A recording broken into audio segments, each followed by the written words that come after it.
What's up guys and welcome. You are watching Fazi Fitness. I like to think this is a recent picture of Big Ramy. I did mention it after the Pittsburgh Pro guest posing that Big Ramy wasn't training and he was off all the supplements and PEDs at that guest posing. Dennis James, his trainer, confirmed that afterwards as well.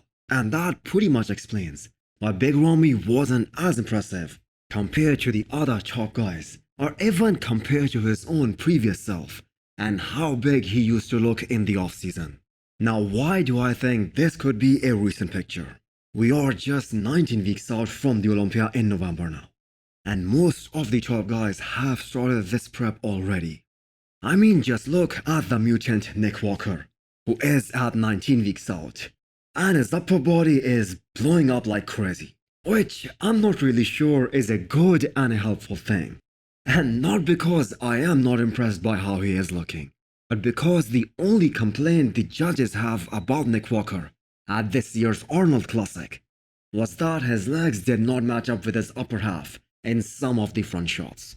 And if his upper half gets even more bigger than before, it is gonna create more of a discrepancy between his upper and lower half. So this is gonna be the third Olympia of Nick Walker's career. And I believe this is gonna be the most difficult one as well. To crack top 3 again, he is gonna have to beat Brandon Curry and Big Ramy again. 2 former Mr. Olympias, which I believe is 100% possible, and he is probably gonna do it again. Because Nick Walker, as we all know, is improving. And these two guys, I'm gonna say, haven't made much improvements in the last few years. But Nick Walker's biggest challenge will be Samson Dauda. There is every indicator pointing us in a direction that Samson will be much more improved than what we saw at the Arnold Classic. So this is gonna be an epic rematch. Now coming back to Big Ramy, after that interview with Dennis James on Muscle and Fitness podcast, it is pretty clear that placing doesn't matter to Big Ramy. Of course he would want to win the show. His fans will want to see him win that title again. And I'm gonna say he still believes that he can do it. Because according to him, the Arnold Classic was one of the best luck of his entire career. And that was just after a few weeks of stem cell treatment. Now one can only imagine what he will look like in 19 more weeks and after a whole year of stem cell therapy.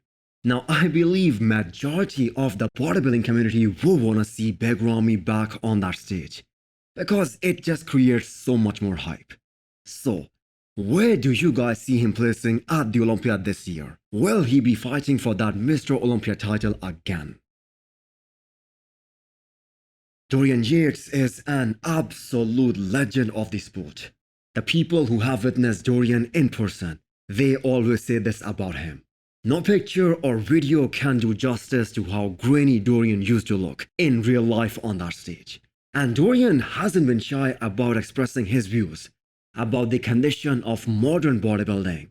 I'm sure most of you guys remember that interview in which he said that Brandon Curry looked 6 weeks out of the contest shape as per his own standards. That too when he won the Mr. Olympia, that was back in 2019. Those were pretty harsh remarks. Now, you guys will be shocked to see how ripped Dorian looks at the age of 61. So he doesn't weight train regularly. Instead, he does other activities like cycling and yoga, but he is definitely keeping himself accountable. So here is a question for you guys. How many of you think that Dorian deserved to win his final Mr. Olympia, which was 1997, against Nasser Al-Sombaty? Do let me know in the comments below, and hit the thumbs up button if you like the video, and smash the subscribe button if you wanna come back for more. Thanks for watching.